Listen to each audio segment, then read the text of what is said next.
Hi and welcome back to Spot On Works. In this video I'm gonna show you how to, in just a few seconds, fix your sagging door. Now, how to notice that your door is sagging and it is out of alignment. So you will notice that when you wanna close the door will not close easily. It will actually rub on this latch, and as you can see in my case, that's rubbing a lot.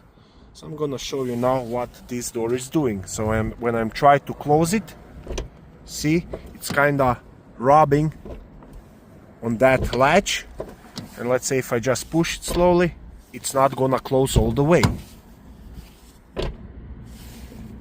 So there is a quick fix for that. To fix that problem in just a few seconds, you will have to open the door, and now you will have to push this door up. You kinda wanna bend it up.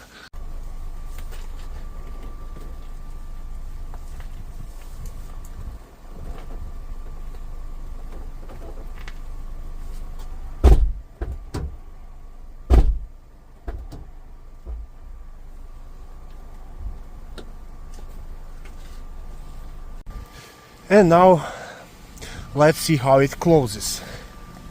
So I'm gonna push it slowly, and you can see it closes nicely. And it's not rubbing on this latch anymore. I'll do it slow. Perfect. I hope this video was helpful. If it was, please like and consider subscribing to my channel. Thank you. Bye.